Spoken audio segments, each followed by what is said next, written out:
Good evening, ladies and gentlemen, and welcome back to Deep Thoughts. So before we get into today's subject, it's 52 degrees out here. And for whatever reason, it feels like 42. We had this listener at one point, and I don't know what the guy's deal was, but I think he's bopped over to BitChute recently, and he's got this chicken shit thing he's doing to the videos, which I find it fascinating, which is the only reason why I want to mention it. He keeps seeding my videos with these comments where he, without definition, without accusation, with the specifics, he thinks that I am being paid to do this at, 1:30 a.m. at 52 degrees outside. Because that's what I would do if I had money to do this. I work a full day, and then this is the only time I got. But the dude says stuff like, I used to watch his videos until I realized he was playing for another hand, or something fucking weird like that. And it's very interesting that I have a whole episode on shills, but I did it way back in season 1, when we still had MK Ultra Radio going, because we were being accused of being shills at the MK Ultra Radio side, which is so funny. I mean, it's just like shows that are shilly. Oh my God, their production values are fucking insane. They've got studios, they've got green screens, they've got people helping to edit the thing together. They don't work. They come out with a video every day. They don't get shadow banned. They don't have every goddamn video demonetized the second that I upload them. I just uploaded Dream Birthing. It was finished encoding, and within 20 minutes, it was demonetized. Now, they allow me to get a review of it, and I'm sure it'll be remonetized. But of course, they fuck me because I don't have that many listeners. So by the time you guys are all done clicking through, then the ads are turned on, and I make nothing, right? I just think it's interesting that I think the shills are now becoming the ones that call you shills. Isn't that interesting? I think that they're there to get in there and infect the credibility. But they don't say anything because they have no case, right? It's like, dude, what's your case? Where am I a shill? Like Waking Up the World, Agenda 21? There ain't no one being paid to do that. Trust me. We're going to do an episode that's going to get into being misled. And probably my next episode I'm going to record, which is going to get into this bullshit, Donald Trump fucking time traveling thing, this Project Looking Glass thing. Talk about some fucking shilly channels. A lot of good QAnon channels, whether he be real or not or whatever. I mean, he's real, but whether or not he's actually who he says he is, who the fuck knows, right? But that dude trying to convince you that, the Trump family is a bunch of time travelers because Ivanka Trump trolls the internet with a trip around the world wearing all the clothing that's in this fictional book in the 1800s. She's trolling you, man. But whatever. But yeah, I think it's people are being lured into really bad situations. Credible situations initially, and then it's all being turned right now. So it'll be really interesting to see how 2020 turns out. But this episode is based on this crazy musician I just found. I don't want to pronounce his last name improperly, but his first name is Mark, M-A-R-C. And he's this live recorder. He's kind of like a Reggie Jackson, but he plays the keyboard, plays all the percussions, sings on it. He's an amazing vocalist. He just craps gold bars. I contacted the guy to see if he'd let me interview him. We'll see. He's in New York. One of the little Adlibs songs he put together, which was just utterly brilliant, I'll put his link down below, is that he said you can't have everything, period. You can't have everything that you want is basically the other statement. And there was an old Rolling Stones song, that was, you can't always get what you want, but you'll find sometimes you get what you need. And that was obviously an old statement that the Rolling Stones brilliantly turned into a song. I mean, it's one of my favorite songs they've ever done. I never grew up being a huge Rolling Stones fan. Was never not into them. Like I sort of wasn't into the Beatles at all. There's something about the hype level with those guys just rubbed me the wrong way. Nothing to do with their music, nothing to do with them individually. It just was a cultural thing that kind of gagged me a little bit. But it really triggered something in my brain because I thought, it is so true. And, I think maybe 100 years ago, you wouldn't have to tell anyone that you can't get everything that you want. But now, here's the value to you as listeners, okay? It really depends on your age. But here's how I'm going to say it. If there's something you haven't done that you really wanted to get done in this lifetime, and you still have time, this episode's for you. If you're young, if you're under 30 and you're hearing me, this quite frankly could be the most powerful episode you've ever heard in your life. If you don't have a mentor that's telling you the same sort of thing. Because here's the deal. One of the saddest realities about being a human being is that, well, especially today with the education really low, common sense almost non-existent, and forces, agendas, these Agenda 21 folks, these globalists, they're pulling your brain apart. They are filling up your mind with controversy and conflict that I didn't grow up with. And every decade back from my age bracket, meaning the people older than me, they didn't grow up with much of it either. Now, there were definitely different movements here and there. Again, I just recorded an episode that will probably air before this one about all the assassinations in the 60s. So, in some cases, they grew up with more turmoil. Vietnam War, protesting. In the 50s, it was all about the nuclear threat. And even if you just had one focused threat, you're way better off than what we grow up with today. Which is, if you're not, identifying as straight, then you got all these wars you have to fight. If you're not white, you have all these wars you have to fight. It just goes on and on and on. But it's not about any of that. Here's the bummer. When we are young and uneducated, we make a crap load of decisions that affect us forever. And I mean a crap load of decisions. Now, sometimes those decisions are the greatest mistakes you'll ever make, or it'll even be the greatest decisions you made intentionally. Even though you look back and you go, oh my gosh, can you believe I decided to do that? But it worked out for me. I took a chance and it all worked out. But I'll tell you that one of the toughest emotions you can deal with as a human being, and it's at a micro level and it's at a macro level, is the feeling of regret. All of us have a tiny bit of regret. Could be something that you said to someone, something you did to someone, something you didn't do, didn't say. Could be an opportunity that you let pass. It could be that you were scared, you were tired, you were drugged out of your mind, whatever, and something came and went.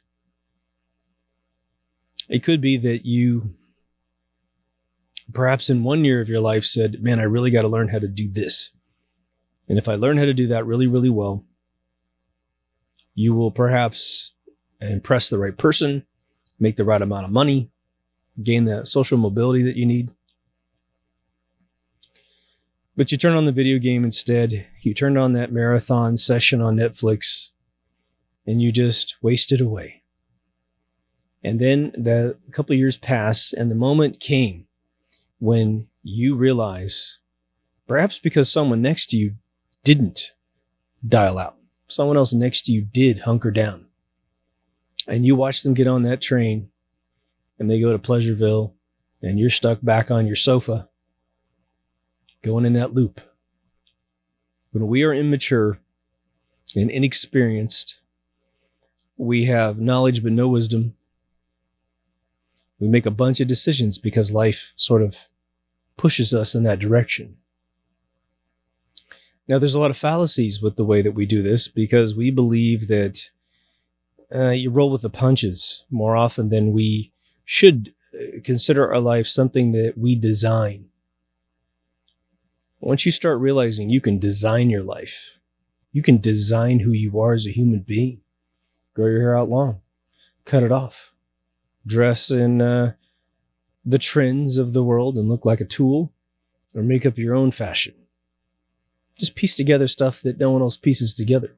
Maybe you go get a bunch of suits from the 1800s and you look different. You look, go wear a shark suit from 1962. You're going to roll different. Whatever turns you on, whatever hits your soul and rings that chime, that tuning fork inside you that says, yeah, this is us. Nearly every single musician that you've ever enjoyed has most definitely, almost as an imperative, gone with that path. And a lot of times they're criticized for making those decisions for the first couple of years they did it. And then later on, people start getting jealous because they did it. I mean, I can tell you, David Bowie is a real good example of a guy that, boy, he went his own way, man. The whole time he was alive, he went his own way and criticized, his entire life for doing that stuff. Imagine when Kiss walked on stage for the very first time, 4 guys in makeup. One guy's a demon, one guy's a space dude, one dude's a cat, one dude just has a star in his eye. I don't know.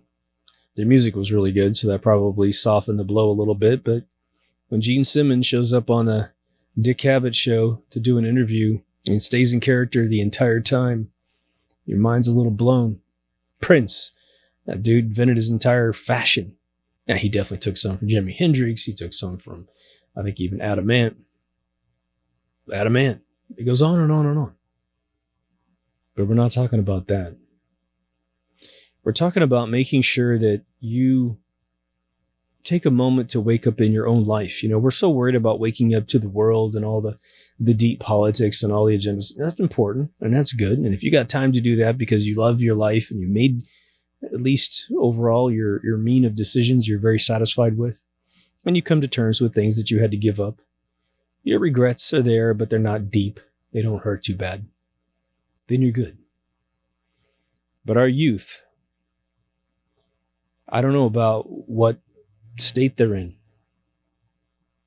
Because what ends up happening and what I think I'm seeing with all these social justice warriors is that they have made a bunch of horrible decisions because they have no guidance. Their parents are obviously almost entirely worthless unless the child, for whatever reason, decided to become just a rebel out of a nice family.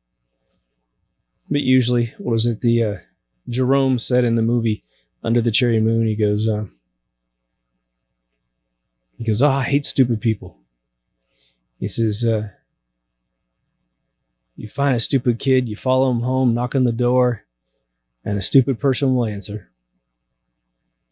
He's talking about the whole family. And so we don't want to be in that category. And stupidity is obviously, well, maybe not obvious for some people, but stupidity is when you have been told all that you need to know and you ignore it out of stupidity, out of laziness. Maybe the examples around you are horrible. I showed you guys my tattoo of Sid Mead's signature on my right wrist. And I remember when I got my first tattoo back in 93, it eventually evolved into my coat of arms. I looked at it. I put it on my desktop of my computer way back in the 90s. And I looked at it every single day because I thought, you know what? These things are forever. I've never done it before.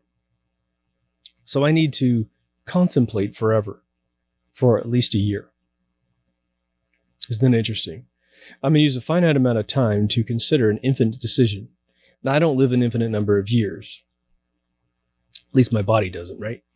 So it's a little bit of an exaggeration, but my family lives, well, the genes I'm related to, they live for a very long time. As long as you use your mind, don't suffer from dementia and poison yourself with a bunch of crap. There's a high likelihood that I'll hit 100 if I get hit by a bus. So I got to take care of my body. I got to make sure I don't have regrets with how I do things. Now, the cigar lounge that I chill out at has a tattoo parlor about 3 doors down. That's where I got this tattoo. this latest one, which is coming out great, by the way. But I see a ton of really young kids going in there and getting themselves tattooed to the nines. Now, some people make really educated decisions, and I'm not trying to judge anybody because I think tattoos are sexy as hell sometimes. But when I was younger, it wasn't as sophisticated. The tattoos were not as interesting and were not as well thought out because it was still kind of odd to get sleeves. It was odd to get tattoos on your back. I mean, it wasn't a well thought out art profession. And so I would see like Ren and Stimpy, the cartoon characters would get popular for a couple of years and people get those on their body. And then boom, Ren and Stimpy's not even on TV anymore. And you're like, how do you feel now? Oh, I don't know, get something on top of it. But let's break down life into some categories so that we can start putting a paradigm together. Now, this isn't a rule. This is just a guideline for us to have this conversation. Now, for those of you who've listened to all 500 episodes, I say more than the number because I've got a ton of unnumbered episodes, right? I don't think I'm quite at 500 just yet, but I'm getting close. I said way, way back 5 years ago that I divide my life up into 3 categories. The very first category of my consideration of existence is me. I got to take care of me first. Without me, what difference does it make? If I'm not here, I'm not healthy, and I'm not happy, what difference does it make in any other category of my life? So you always have to take care of you. Now, if you have a wise soul in your life and you're about to have children, whether you be the mother or the father, the wise soul will tell you that once you have a child, it's no longer about you. It's about your children. And that is very, very true.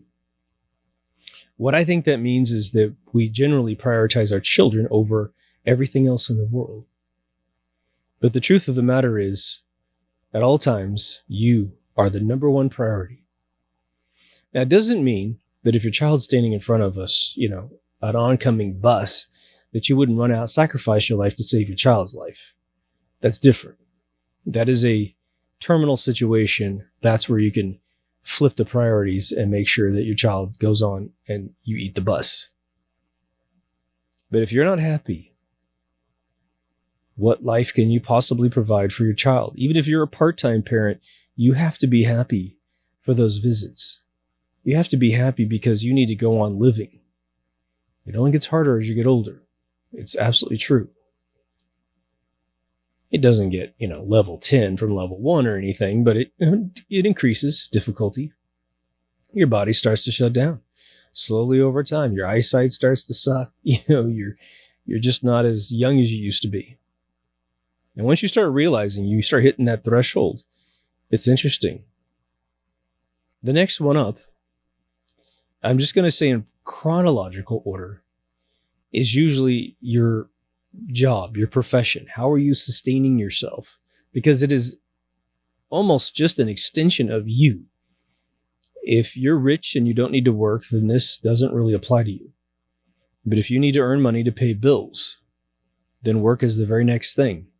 Because work will determine how happy you are as an individual. If you like what you do, then you don't even feel like you're working. If you hate what you do, it's almost impossible for you to be happy as a human being if you do not like what you do for a living. And that's a fact. And that leads back to those decisions. But we're going to get there in just a second. But the third thing that's on my list, the second thing that we incur after we deal with ourselves, is the formation of our family. Family's got all kinds of definitions, right? Your partner, whatever that might be, and your children, however that might occur. Whether you have your own children, adopt children, or whatever. Your children could also be your pets and that sort of thing. But again, there's something very different about a child because it lives more than 8 to 12 years and it actually grows and matures, right? It draws silly little scribbly pictures and says, "This is you, Mom." And then in 4 years, it actually looks like you. And then in 8 years, it is you. I mean, it's just, humans are much better than pets, in my opinion, because they evolve and grow. And the more you participate in your child's life, the more they're on track. You don't want to come as a Johnny-come-lately parent where you ignore your child until they become a problem, and then you try to go in and discipline them.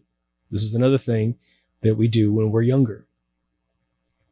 I was extremely observant, and I actually interviewed adults when I was younger to make sure that when my kid arrived, I was at least as equipped as I could possibly be intellectually for my age and for my experience, right? Now, it's very, very, very common for us to be the pinball and the pinball machine, as I used to say.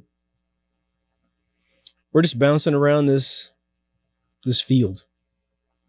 What's in a pinball machine? Well, there's bumpers, there's flippers, there's kickers, there's all kinds of wild contraptions that can hold the ball and throw more balls on the screen, on the thing, but you're just subjugated to whatever's banging into you. The guy back at the flippers, that's probably the GOD, popping you every once in a while, moving you around, giving you more energy to go in a direction. And sadly, for way too long in our lives, we allow that to be the case. We're just this serendipitous subtotal of everything that's happened to us, as opposed to being a very deliberate creation of our own devices, right? Remember the old video, the old pinball games, no matter how old you are, you probably played one. They had this magnet button, and it was above the flipper button. And in two different locations on the playing field, you get this magnet thing, and this electromagnet would turn on underneath the wood, and that ball would just go bam and stick. And for the first moment, other than when you pulled the flipper at the very beginning, the plunger, right? You're now in control of that ball. Whether or not you can move it around at all doesn't really matter, but at least you stopped it, and it's not going to move until you say it moves. When I tell you that the 70s were amazing and the 80s were amazing for the reason that you were expected to come up with your own fashion, you were expected, especially in the 80s, to come up with your own hairstyle.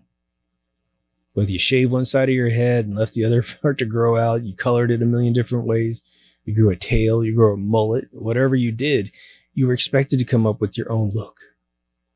The shirts you picked, the pants you picked, the shoes you picked, everything, whether you wore a watch or not.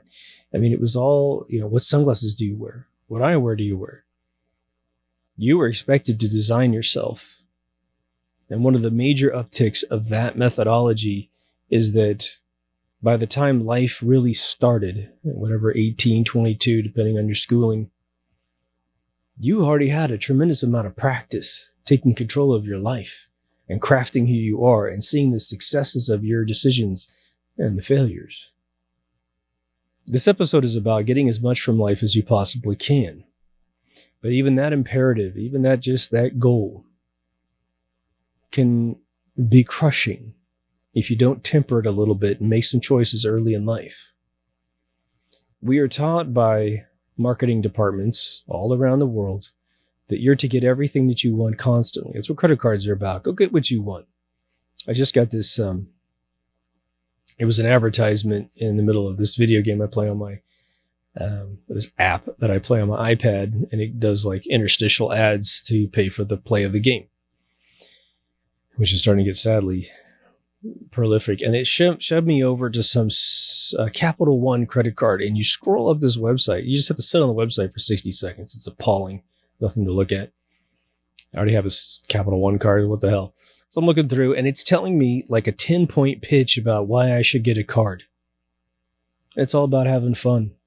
And especially about blowing your money in events where at the end of the day, your credit card bill has no tangible equivalent, meaning you're not buying a guitar you could resell. You're not buying something of tangible, assets that you could actually sell to someone else and make some money back if you pinched yourself real hard. It's like going out to dinner, going on vacation. It's all perishable stuff. Well, that's a marketing department.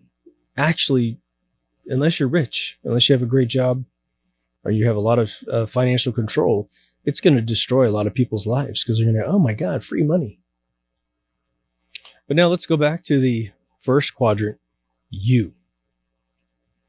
Because this story is really about you, and it will simply affect the other two. It'll affect what professions you choose for yourself. And in the end, when you're sound and you love your job, or at least you like your job, what you have to offer your children and your spouse or your partner is going to be invaluable.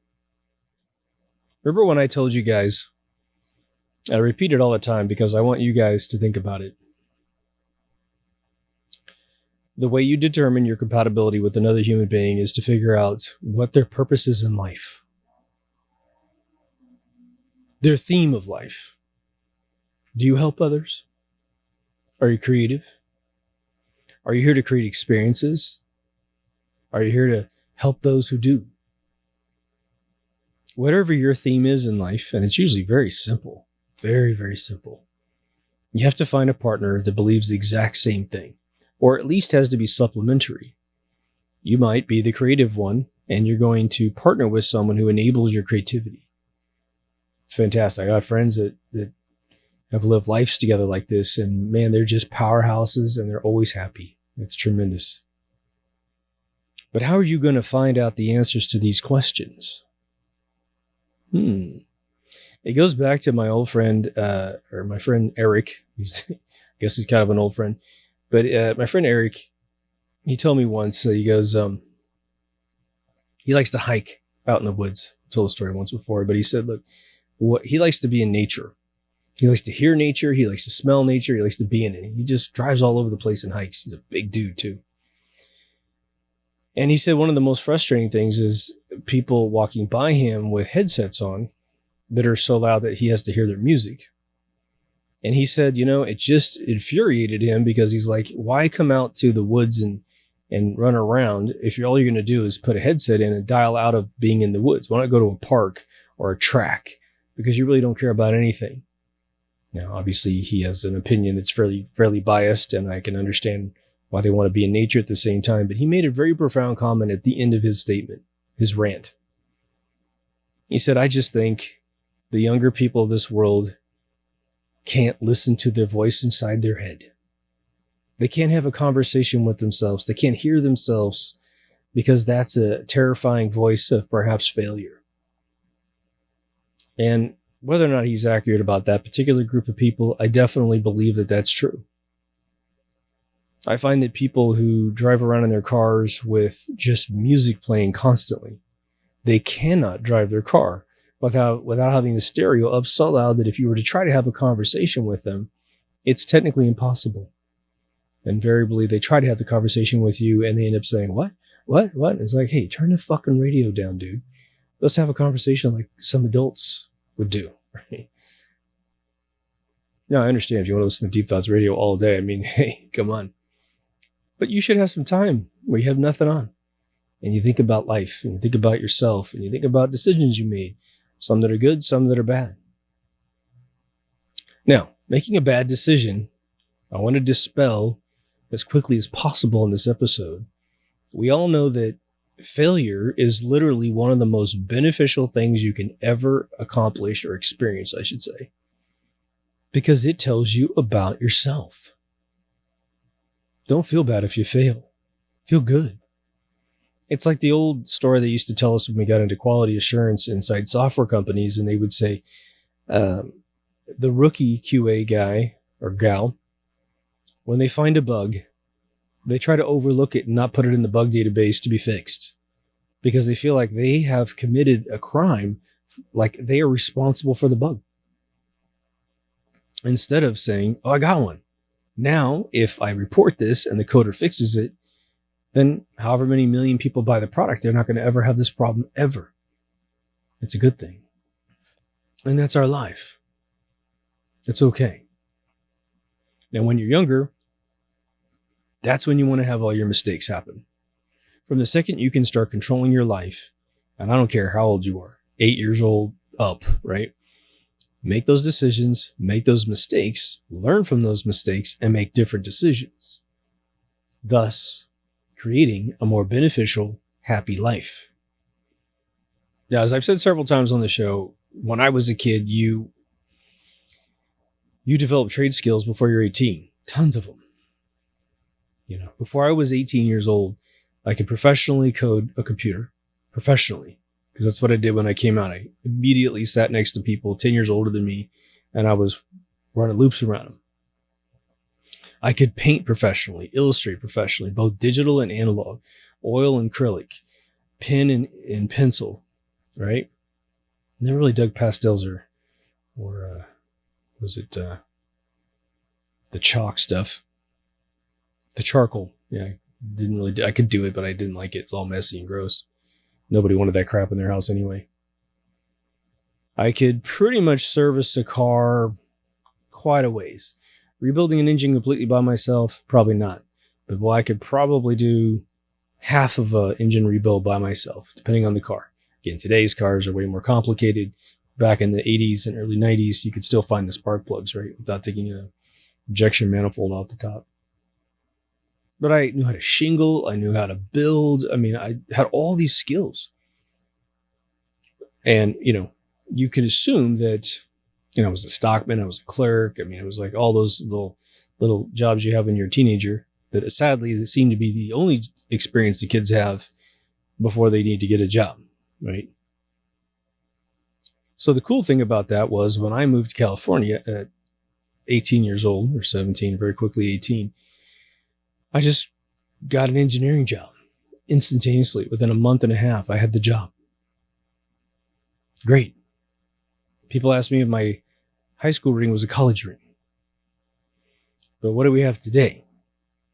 You almost never have any skills. But the kids who do are insane, right? The kids who are teenagers who are developing skills are like 3D animators, 3D modelers, they're video editors. Some people really, they're all over the place. Some little girls are like 14 to 12 and they can shred a guitar. That's starting to happen again. The Zoomers are starting to come back because they're sick and tired of this digital world of shallowness. So it's always a dream to see. But now let's talk about the career thing. Once you figure out generally who you are as a theme, which is basically when are you most turned on in the world, when you're not doing something physical with somebody else, but when you're totally by yourself and you're creating something or servicing something, when are you most happy? Once you figure out that theme, let's say that you like to create visual experiences. Okay, that's a theme. How could you create a visual experience? There's all kinds of ways you can create a visual experience. You could be a painter or an illustrator, and you're going to load up galleries with your work, with hopefully deep expressions inside your work. But you could be a videographer and make your own movies. You could be a director and a writer.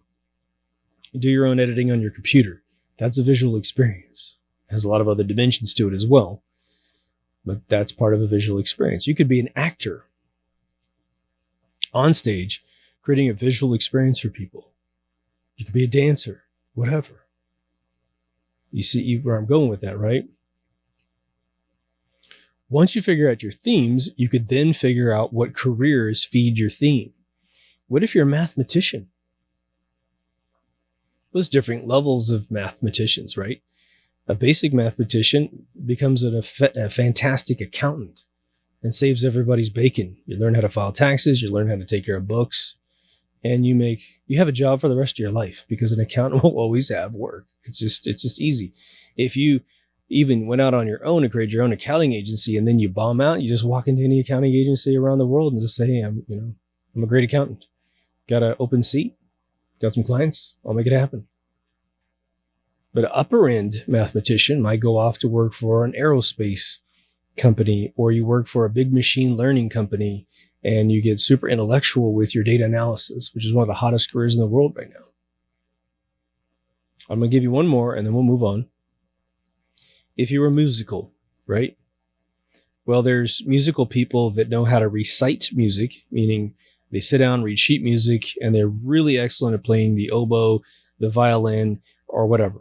And so they can go work for bands, depending on maybe their drummer, guitar player, whatever, but they can also work for, symphonies, LA Philharmonic. I know a couple guys from that, from the LA Philharmonic, because they come down and smoke cigars with us. But you could also write music and sell it to other people. One of my girlfriend's aunts was ultra famous at this in the back end. She's ultra famous. Nobody knows who she is now, but she writes all this music for the K-pop bands back in the day, and I guess you would call it J-pop bands, the Japanese pop bands. She just wrote tons of it. She wrote the lyrics. She wrote the music. She teaches the kids how to pronounce the words, and man, they just blew up over there. So she was a very famous enabler, and boy, she got paid well. She owned her house. The other thing that is usually required with one of these goals is you have to get educated about what the hell you're doing. But the sooner you start, that education could be ancillary education as opposed to primary education, meaning if you have never played any instrument in your entire life, but you feel this yearning in your heart, perhaps you have it in your family, your brain's wired for it, but you never have taken it up, and you're over 18. And so you're already in the bill-making realm of life, so you got to go make money to pay your bills, so you have a limited amount of time between your career and living to learn this. You're going to have to get some formal education from somewhere. Could be a neighbor, could be a music store, could be a college, but you're going to have to get some sort of formal education to test yourself out. You're going to need, you're going to need music theory. You're going to need voice leading. You're going to need to figure out what you do. What's your favorite instrument? Do you sing? Don't forget your voice is a major instrument. When people ask me for 20 years, what do you play? I'd go through the list of instruments that I play. And then eventually I just say, you know what? I'm best at singing, but I play a bunch of instruments as well. The singing is where I'm just effortlessly performing, right? So figuring out who you are as an individual really requires for you to listen to your own voice inside your body. And because most of us have to get into a car to get to work, and carpooling just don't work in this world, right? You have plenty of opportunities to listen to yourself. Keep the radio off. Take a few minutes between Deep Thoughts radio episodes. But the more you understand who you are, these decisions start to become very easy to make. You are then designing yourself. Now we're going to get to this everything component after we get through the basics here, because I suffer from the everything problem, and some of you do too. If you don't, thank your lucky stars that you can focus. When I was a kid, they always said, learn how to do one thing better than everyone else, and you'll never, 1, work for a living, and 2, ever be out of work. And what that means is you're so happy with what you do, you don't feel like you're working, and you're never out of work because someone will always pay you to do that. My mentor and friend, Sid Mead, who just passed last year, that's what he did with his life. He drew from the age of 3 and up. And he was just wired to illustrate. He just saw the world in 3 dimensions when we had no 3-dimensional software. I mean, my God, this guy got to the age of 40 before there was any real methodology for anyone in the world to create 3D imagery, at least in a commercial sense. And then he just went on. By the time he got the opportunity to be in Star Trek, the motion picture, he had the skills. Well, that's 1977, or actually 76, 77 by the time he got into production on what he had to draw, which is the V'ger entity. But by that time, he'd been working since the 50s. He went to Art Center for 2 years. Didn't technically graduate until they gave him an honorary degree. He didn't care. He was a concept designer for Ford on his first day. He went in to just be a normal designer. They saw his portfolio and said, gee, who the hell is this? They're like, that's the new kid. Tell him to pack up his stuff and bring it upstairs. And he was jet set around the world to be a concept designer. Sid prepared his skills so that when the opportunity showed up, he walked right in with zero resistance. And I mean zero resistance. So we want to be like Sid in our own genre of whatever we love to do. Now, family relates to this episode in that, unless you're Larry King having brand new children at 80 years old, there's usually a limit to our capabilities of having children. Women, because of all the toxins that are designed to make them sterile, they lose usually the capability of carrying a child for the full term, say around 45. That's usually the oldest a female can pull it off these days. And it's all due to food toxins, water toxins, air toxins. Because in my hometown, I mean, to have a baby at 50 wasn't a huge deal. And the kid's perfectly fine. Perfectly fine. So, ladies have this very interesting thing. And I can just tell you, if someone were to hold a gun up to my head and say, what's the cycle for women and desiring children? I say, well, some are born to want it from 14 and up or even 12 and up.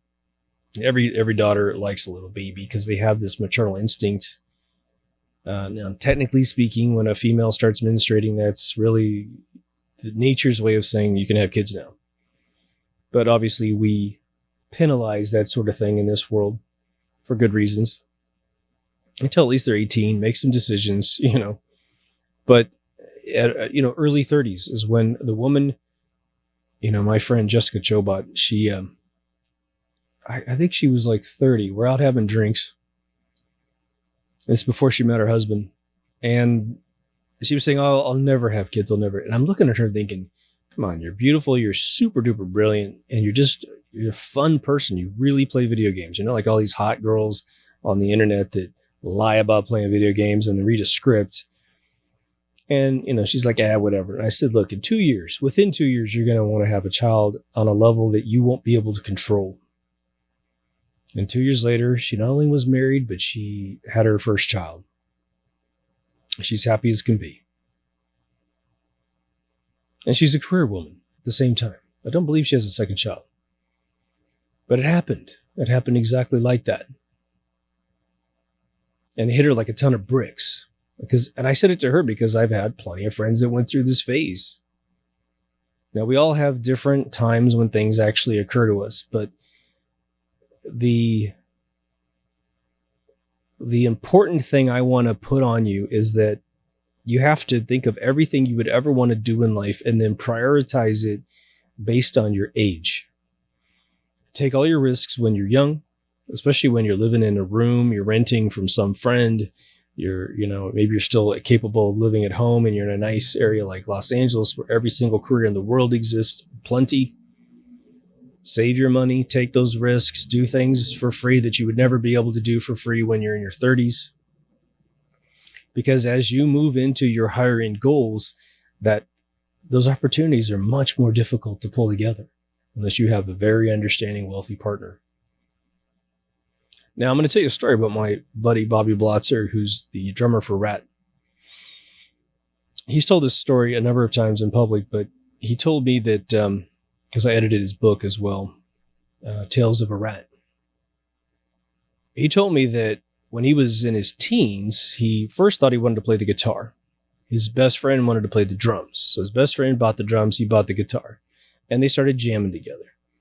And Bob started going, hey, you mind if I play the drums a little bit? And he starts playing the drums, and his buddy goes, well, you mind if I play the guitar? Turns out they swap instruments permanently. Just here, you keep this, I'll take those. But Bob told himself, he says, if I'm not in this profession by the age of 18, professionally, meaning every dime he generates to live life is coming out of playing drums. He didn't think he'd ever make it as a rock star. By the age of 18, he was so good at playing the drums, he got pulled on a world tour with this European guy who I cannot remember his name. He does 2 years on a world tour. He gets married very quickly, around 18. And by the time the guys in San Diego, who had a band called Mickey Rat, which they then chopped off the dude's name and took Rat at the end, R-A-T-T, they pulled Bob in because Bob is 20 years old. He's already done a 2-year world tour. He plays amazingly, plays anything. And Bob can play, I think Bob knows like 3,500 songs. So he can just show up to a concert where people are playing other people's music and he just goes, oh yeah, that song, boom, boom, boom. If he doesn't know how to play the song, which is hilarious. I was at a concert once he did for his buddy's corporate party. There was one song he didn't quite remember, And the guys just sat there and told him, oh, it's like this. And then you fill and then you do this. He's like, oh, yeah, I got it. He went out and just killed it. It's hilarious. I have to say that when you see a professional drummer play versus your buddy who's really good, it is day and night, man. It is like ballet versus, cronking or whatever. So he made a goal and he got it at 18. He planned his life. I think I've said before, I was 14 and a half and I'm at my house in Kansas. It's summertime. My dad's got me in this ritual where he details a car for like freaking 4 hours. He gets $35. I mean, what a ignorant thing that was. We could have got $100 for this stuff, but he likes old ladies. So he used to detail their cars and I was the slave for the day, detarring and washing and polishing and buffing and washing and, all this other crap. But somehow my dad and I got in this conversation about my life, which my dad isn't that deep. And so I was like, something came out where I said, well, think of how I led up to this, but he said something like, you don't know what you want to do with your life. And I said, yeah, I do. I want to be a computer programmer. I think he said it again. Well, that's all bullshit. You don't know what you want. Because he's not being mean. He's just taking the average 14-year-old and going, I don't know any 14-year-olds who want to be something and they actually become it, right? You're all full of crap, right? And so I respect the fact that he was just going with his instincts, but turns out that's what I wanted to do. And he may have even galvanized me a little bit more to become a badass coder. But I mean, I was really, really good. I mean, I was like fucking insanely good and the only reason why I know that is that when I started working with adults and we started comparing portfolios, what I did for my high school junior year term project still eclipses most of my friends' entire life accomplishments.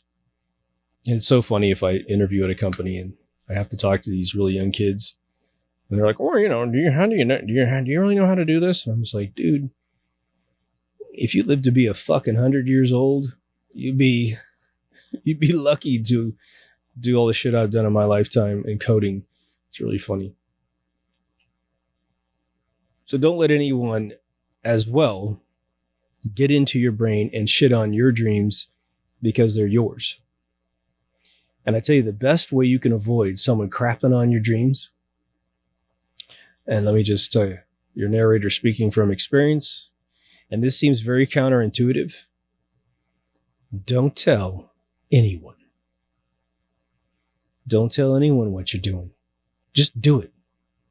And the longer it takes for you to get that goal, the more it's going to be difficult to conceal it.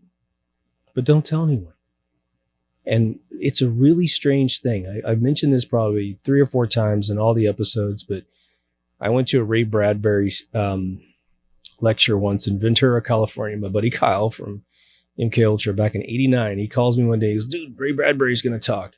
It's this tiny venue. We're going to get to meet him and stuff. And I said, yeah, dude, sure, man. I went up there and there he is on a podium. We're like 8 feet from him. He's a science fiction writer, if you guys don't know.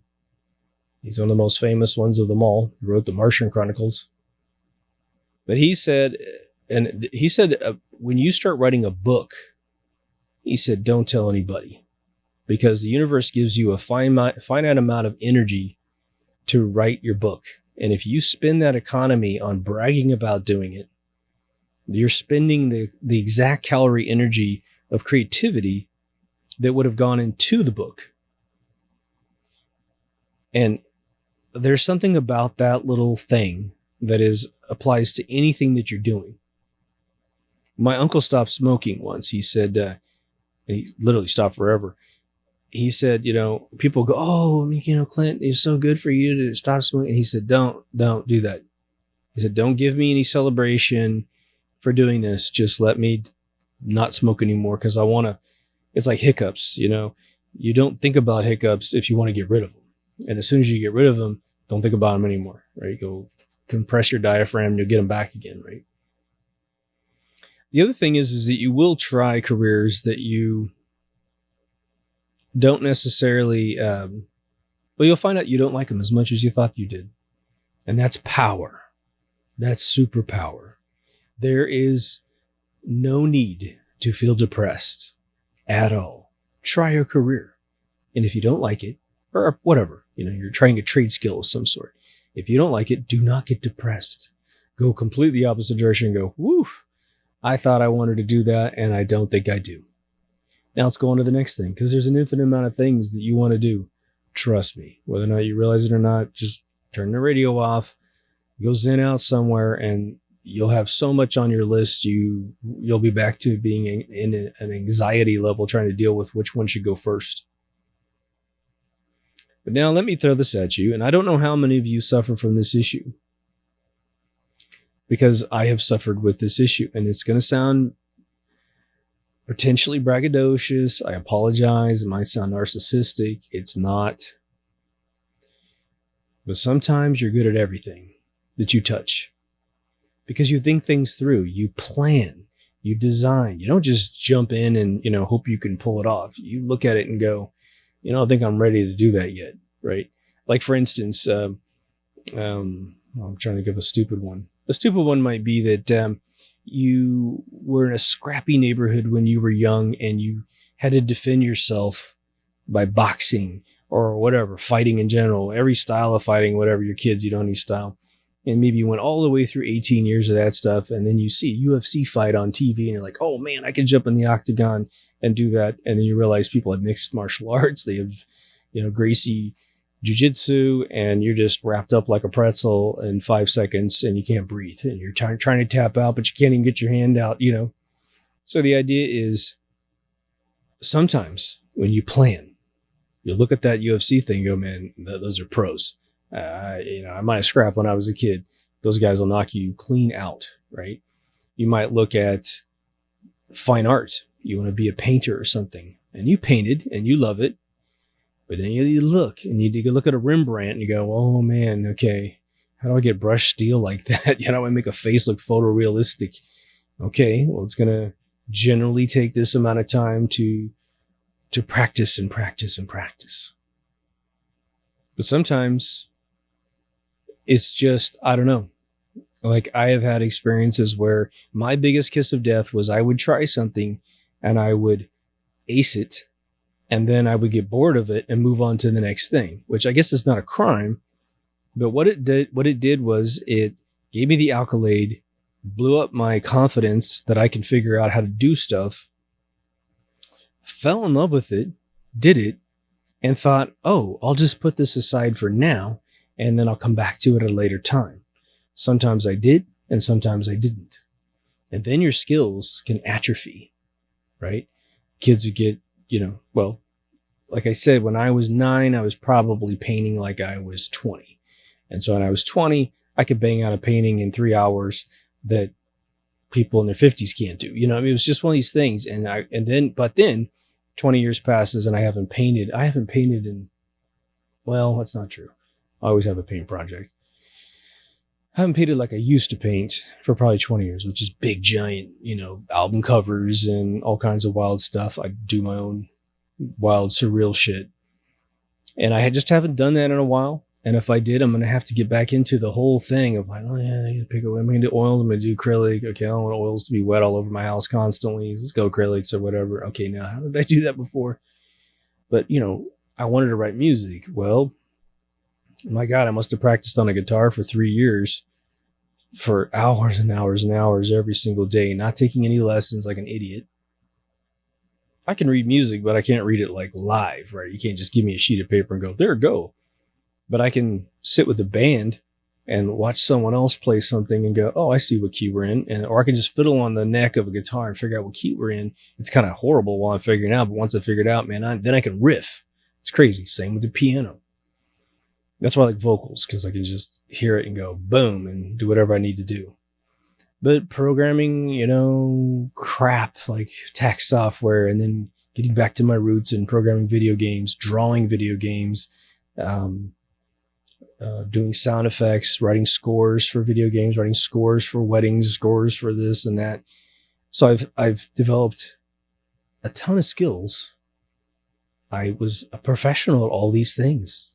For times it'd be like someone asked me, well, what do you do for a living? And in that particular year, I've been a database engineer, an internet database engineer.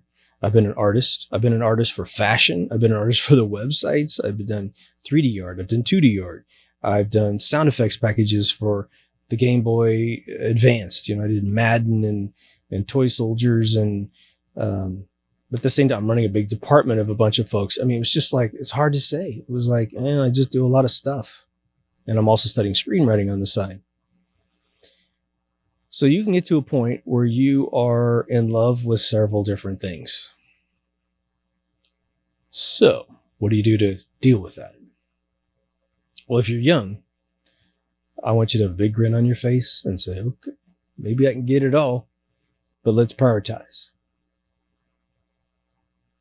We don't usually prioritize our love in life financially, but there is a definite benefit to that. When you look at all the careers you could do, which one's going to pay the most, and which one are you the most inclined to be good at right now? Even if there's a learning curve, you get a little bit of a learning curve on this one, a very steep learning curve on that one. The little one doesn't pay as much as the big one, but you can't get to the big one for X number of days, months, years. So you have to do a little bit of a game inside your mind to say, okay, here's what's going to happen. I'm going to professionally do this lesser one, but I don't need to learn much because I'm going to do that little tiny learning curve, move into that profession, and then do that 8 hours a day or whatever.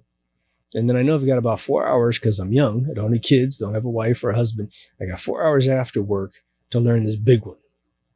Then on the weekends, it's 12 hours a day. Boom, boom, in a row. If you can crank out more, then do it, but don't get yourself too tired because then you won't absorb new information. Even though some amazing things can happen in the quote unquote 12th hour, right? Or the 11th hour, as I used to say. And then I want you to use the old Tony Robbins trick,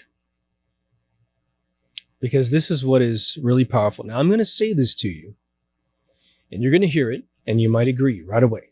And for those of you who've done Tony Robbins, you definitely know what I'm talking about here. But here's the trick of what I'm about to say. You're going to hear it, and if you don't do something in your life to write it down, you're going to do it once or twice, and you're not going to do it again. And it's not because you're fighting me or fighting the theory or being lazy even. You're simply going to forget if you don't put it down on a Post-it somewhere. Post-its are actually phenomenal little mechanisms. One, remember, if you write something down with an analog hand, you remember it way more than typing it into a computer. The reason why I remember my movies from front to back, if someone says, well, what happens in, this general area of Act 2 or Act 3 or Act 4, and I can punch in, it's because I've written it down with my hand first, several times. I've reenacted it for friends, analog, right? And then I just happen to have a digital copy of the actual text, right? But here's the trick. In order to give yourself a little bit of glue, a little bit of double stick tape inside your brain to go get these things that you eventually prioritize. And again, I recommend everything be analog, pen and paper to write all this stuff down. We have to get back to that. And it's not me being an old fashioned guy. It's just me being, me using the tried and true techniques to make your brain function deeper, to remember it better. You need to envision the world that you will be in if you get that goal. What do I mean? All right. You, let's say, are a painter. I love going for creative things because it's way easier. What does a painter get to do for a living? Travel the world, pick a genre, and paint. Paint expressions. Maybe have your own little studio. One, you don't have the 8-hour-a-day grind for someone else. You've got a 10 to 12-hour grind for yourself, but it's like sex. It's so much fun, you don't want to stop it. And you know, when you really get into painting, you can barely find the constitution to finish the one that you're on, the perseverance to finish the one you're on, because you're dreaming about the next one you're going to make. And so you can't sell yourself out short. Stick with your details. Be your own abstract critic. That's one of Sid's biggest points in life, is you have to be able to abstract yourself away from what you're doing and then be critical of what you do. And that'll make you the best of anything that you do in life. But what life are you going to have? What conspicuous consumption do you want to get into? Do you want to have a $5 million house? Do you want to have a $500,000 car? Do you want to dress in special suits every single day? You want to just be looking like you're a beach bum. You got your house in Oahu, but you're actually worth millions. Who cares? Maybe it's not money at all. Maybe it's, I just want to have a wife or a husband that loves me, that empowers me, doesn't try to put my flame out. The person that's attracted to your flame, but the second they get you, they try to put you out. You want to have some beautiful kids. They grow up in a world that perhaps you didn't have a chance to grow up in, or maybe you want them to grow up in the exact kind of world that you grew up in. Envision what you're going for. Probably wouldn't be a bad idea to go back and listen to my episode on Law of Attraction, because there's a lot of that DNA in that episode of how to do it, way back in season 1, I believe. A lot of you are very familiar with those, the image boards that people create. So you get a cork board if you want to make it really dynamic and easy. But you look up a bunch of pictures of things that you want in life, you print them out, and you put them on this board. It could be all over your apartment, all over your car. There's no rules, man. I told you guys that I've gone through my Lamborghini phase, right? Really funny story for me. When I got a chance to drive a Huracan for about 6 months, it was one of the most religious experiences I've ever had because of the utter craftsmanship of this car. And it just felt like me, I don't know. It was the most beautiful white with black trim, badass Huracan. It was my girlfriend's car. It's a, $220,000 car. And so I remember telling her in the car, I said, it's going to be hard for you to believe me, but I said, this car has completely inspired my entire life to get to this level. And so for the next couple of years, I put it as my background on my computer. I rotated through a few different models, and it was just this juice. I wanted to have my startup with my LED screen technology. I, should have easily paid for that car in 2 seconds, but of course things happened. But here's what ended up happening in the end. Ended up hanging out in my smoke lounge a lot, and we had a kid in there whose entire family fixes exotic cars. And even though he said, look, all the new Lamborghinis are really well put together, there's not a bunch of maintenance issues, but he said, the brake job is like $8,000. If you have to, fix your rotors, get your rotors, some of the Aventador rotors are $25,000. He said, it gets really expensive really fast, even when all things are going right for you. So you have to have mega money. And I started thinking about that, and I started looking at the car.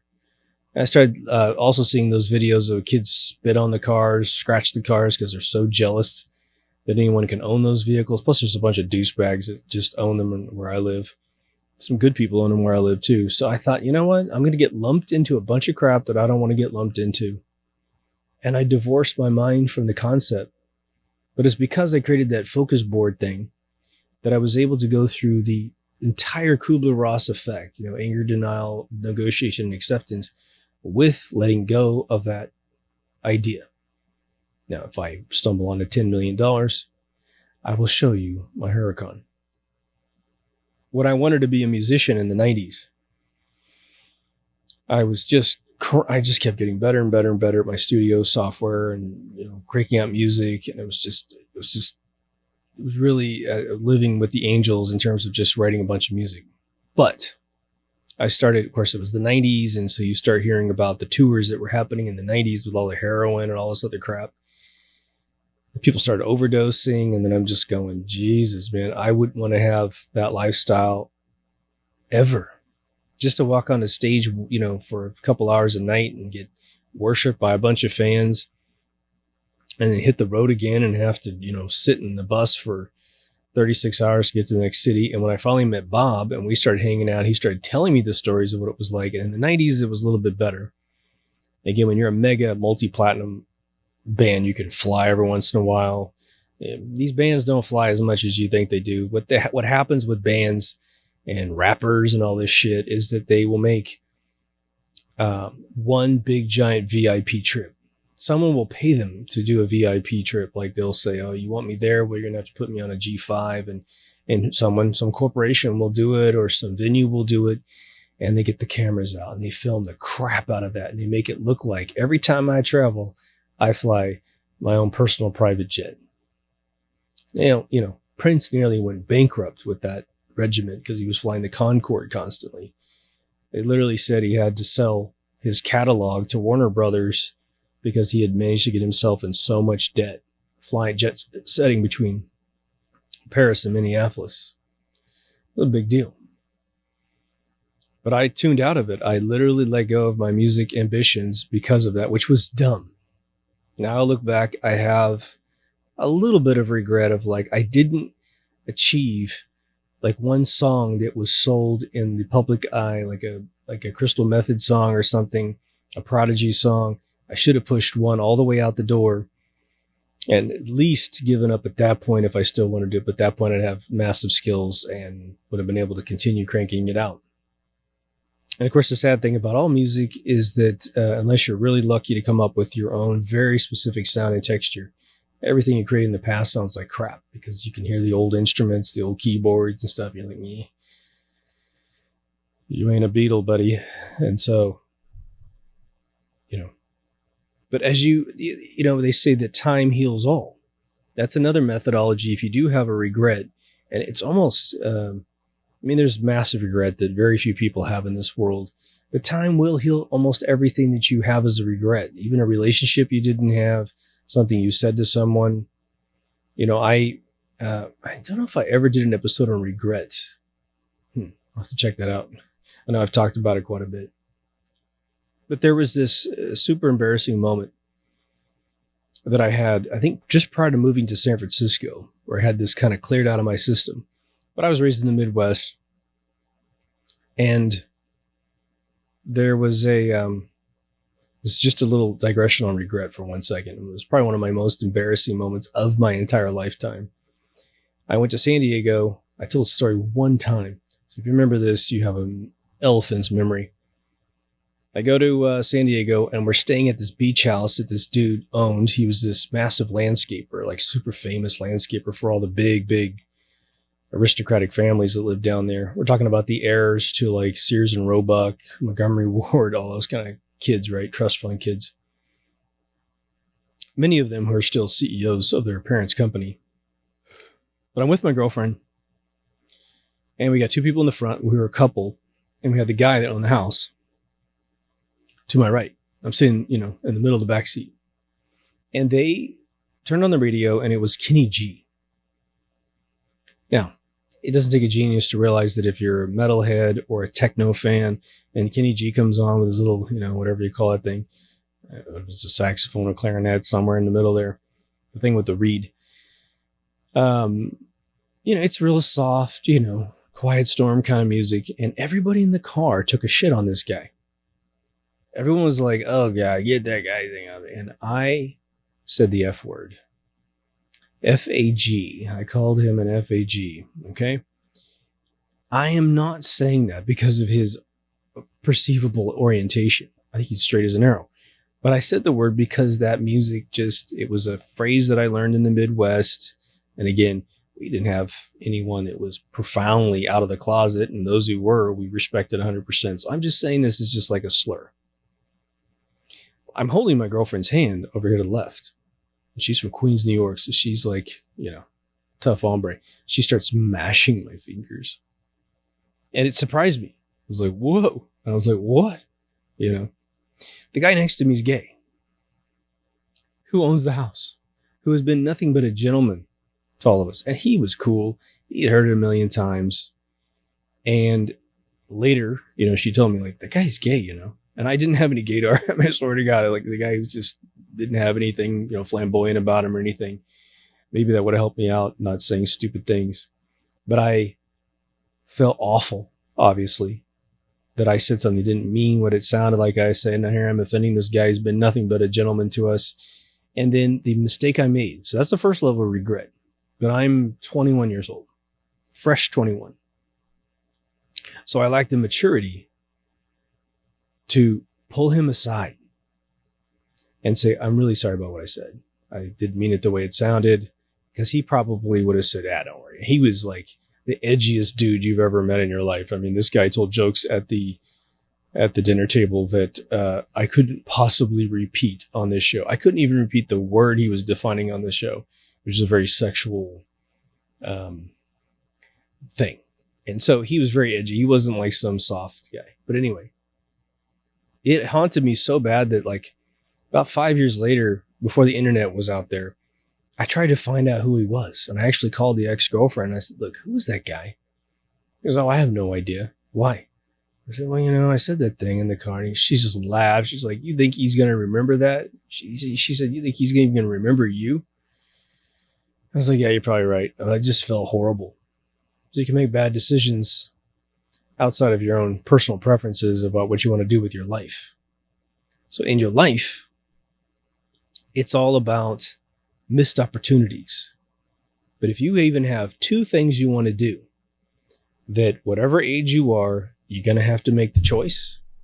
That's why you really need to sit down and think everything through. And maybe, as analytical as this sounds and as pragmatic and non-creative as this is, although I think it's pretty creative, take your 2 ideas, put pros and cons down the column, right? 2-sided column, pros and cons, right? All the pros you can imagine about your life if you get that career, and then all the cons that you might have to incur, such as, I want to be a professional musician. Okay. Money. Maybe you're famous for the rest of your life, which makes life a little bit easier, and you'll be able to create a nest egg before you're 40. And then maybe you don't have to work anymore. Because the cons, well, you're going to be on the road a lot. You're not going to be able to have a normal family anymore. You're going to be around a lot of drugs and alcohol, and you're on the hook for an album every single year. Do you have the constitution to create brand new songs, 12 acceptable hits every 12 months?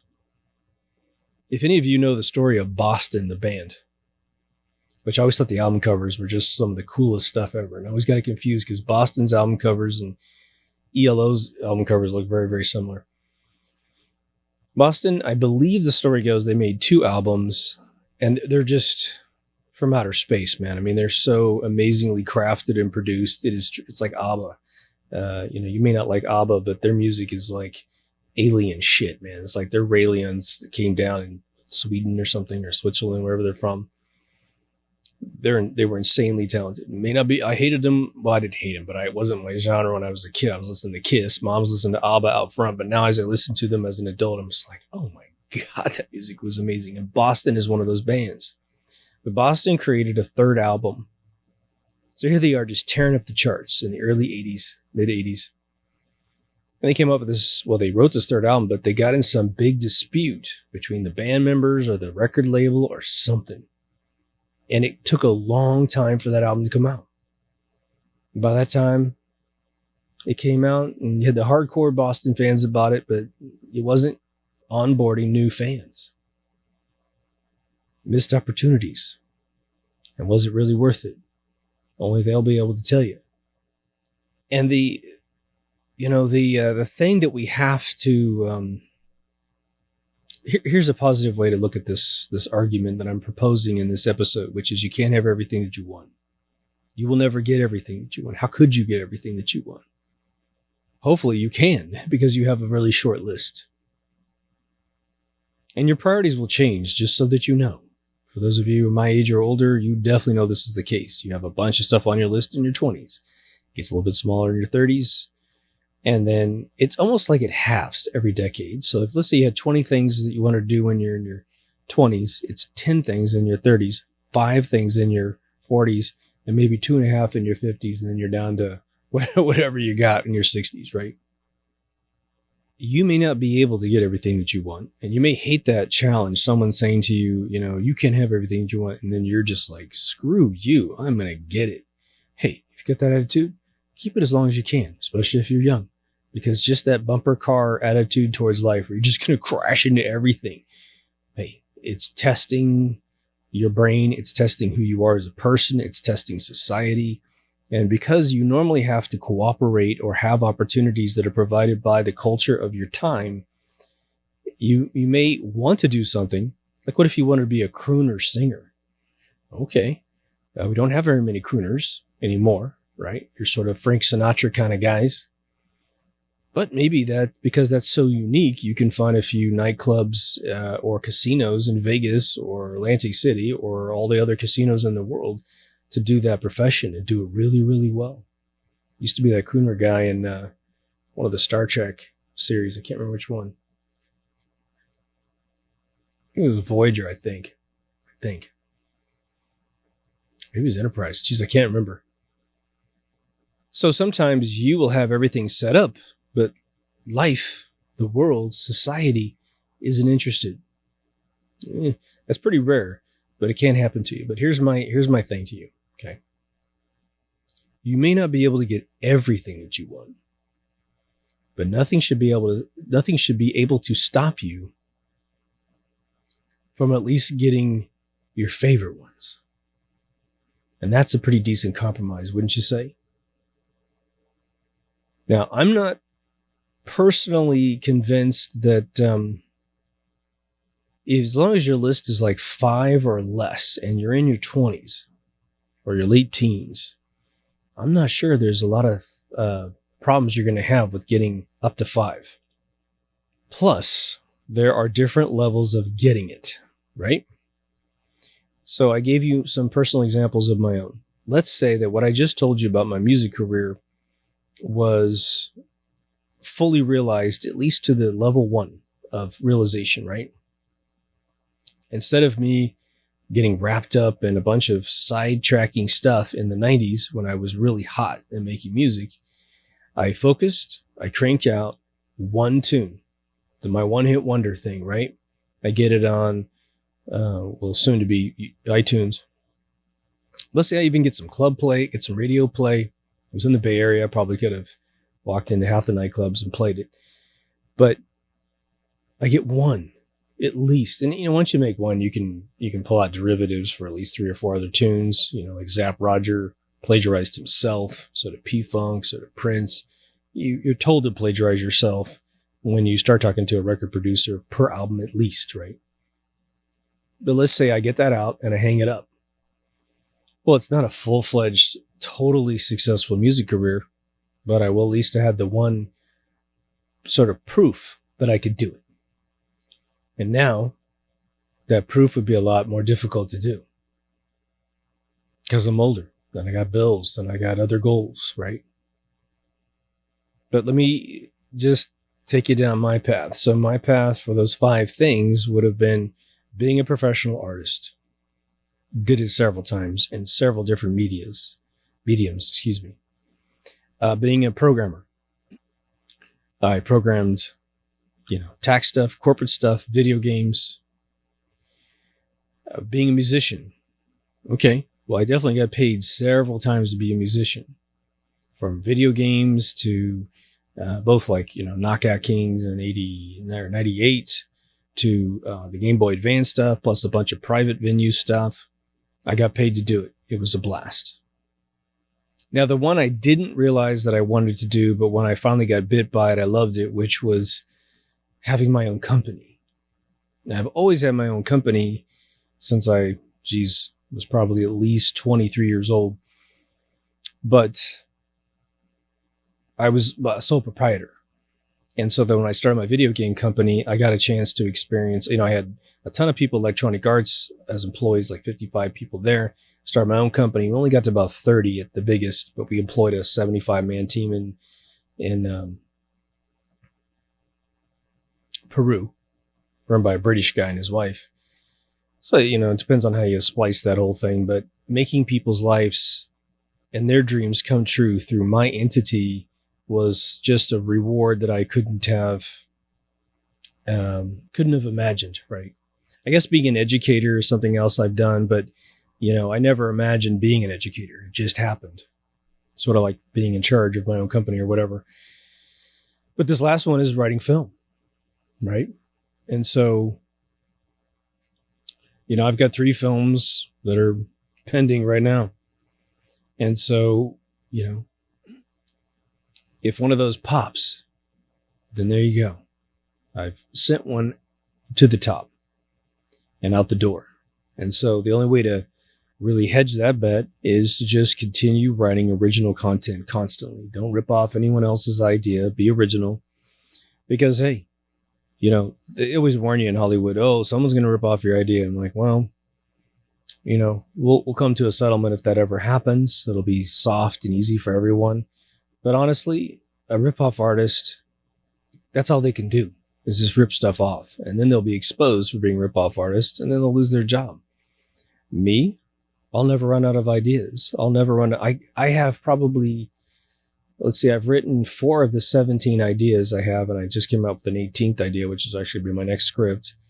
And so, I've got plenty of scripts to write for the rest of my life, and I'm going to have new ideas as time passes, right? But I have to prioritize my life. This show, I would have never imagined in a million years making this show. And it was my buddy Kyle with the other show, the audio show only, MK Ultra Radio, that, if you go to the YouTube channel, it's actually YouTube, and then it's like a C, I guess, for channel, and then you'll see MK Ultra Radio, because this channel right now that you're watching on YouTube used to be the MK Ultra Radio channel. And I've since moved all those into their own channel and archived them all. They're very current events, and so they don't really have a lot of value going back and listening to them like these episodes that are more generic and, the meat of life sort of thing. But you better believe, man, on my whiteboard in my office right now, just so that you understand the DNA of my life. The time management episode I created in season 1, which is on the website, deepthoughtsradio.com. You won't find it here on this channel, is something that I do every single day as a regiment, which is every place I am in the world, I am trying to either push one of my goals forward, or I'm taking a very strategic break, and I know how many minutes and hours I'm going to spend doing that. And I don't check my watch or anything, but I go to Disneyland every once in a while to chill out and eat food. I just went there the other day. I never even rode a ride. I just ate and had a drink and hung out with my friend, and boom, it's great. But on the whiteboard in my office, I have, I think I called it like ideas. I think I've got also on my phone as well. But I've got a list of 10 things that I'm going to do in 2020. I think the list should be complete within the first quarter of this year. And then I have things that are business things that are in a second list, which is my to-do list. So the idea list is brand new things that I've never moved, an atom in that direction that I'm going to do. This is like developing new product lines and pitching the right person, to making phone calls. Like I'm going to go back to Chapman University this year, talk to my acquaintance / friend. If we spend more than an hour together, we're friends again. But Bill Croyer, who gets me in to teach and lecture on weekends. And so I'm going to do that because it just keeps me nice and fresh. And man, I haven't taught a single class there, I don't think, since I've started this show, which maybe or maybe not true. I'm not sure, but I taught at Noman School for Film and Television several times during this show. So I'm going to, brush off some of my old curriculums and get in there and just, try to pass this kind of information directly to students for the various subjects that I teach. And so, when I walk in the office, it's written analog on the sheet. Now, even though it's written there, yours truly has to turn around and read it to myself once a day. Even if I could just recite it to you, I still read it off the board because it reprograms my mind to remember, okay, you were going to spend X amount of time at dinner, X amount of time at the smoke lounge. I always bring my computer with me so I can always jump out. Now, sometimes what I do is I'll play a round of like little video games, little apps and stuff, and just kind of check in those games. You just kind of have to do your base. I play Clash of Clans. I played it for G's since it came out. I'll play a few other games like that. So you're in and out in like 3 minutes, but you get that little fill. I played a little bit. My brain didn't have to think about anything. And so that is, the basis of how I live my life right now. I mean, I go to sleep about 4:00 at night in the morning. It's probably about 2:30 or 3 right now. And I'll wake up 7 hours later, typically, force myself out of bed, think about all my dreams. I go eat my lunch. I eat the same lunch every single day, the same food, the same restaurant every single day in the middle of the afternoon. Keeps my metabolism super high so I can not gain weight, but stay full all day. I come home, I work a good probably 6 hours at least. I hop out, do my dinner.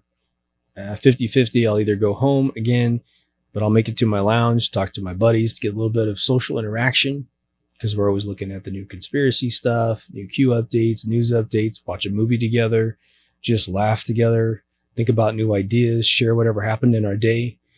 I'm usually out of there by around 10:30, 11 o'clock. And then I come home, work another 3 hours, and then I do an episode and I crash and the whole thing repeats. That's my regiment right now. And I'm involved right now, and my God, probably no less than 4 businesses. And I have probably at least 3 or 4 clients that I help on a routine basis as well. So my life is very fresh and just new. I go help one of my friends is running for Senate, and then I'll go help my friend who's selling his instruments. My comedian client, my last one, best buddy, Jimmy Della Valle, will update his website. Then I'm working on a new script, and most of the script working is in my head right now. But I'm at the point now where it's starting to overflow. It needs to get out on paper. And so I'm going through my regiment there. So I push every single day. When I had my child, at my house when she was little, I worked around her schedule. She always got up before me, always. I'd be up within half an hour of her waking up. And then, I get her up and get her fed and get her watching her favorite old school movie. It was either Willy Wonka or Wizard of Oz. That was her two favorite films. She'd just chill and watch. I come out eventually. And then, take care of all her things, spend the whole day with her, chilling out. And then, of course, she's in bed by 6 or 7 o'clock at night, and when she was really little. And then as she got older, I let her watch my regiment. So it kind of wore off on her.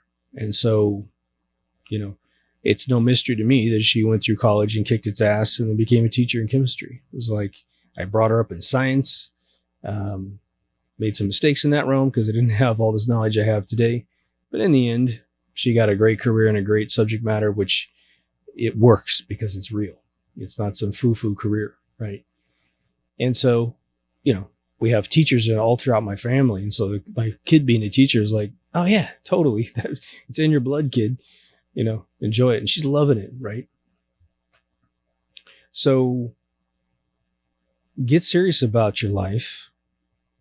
You can design everything that's a variable in your life. Your appearance, your attitude, your vocabulary.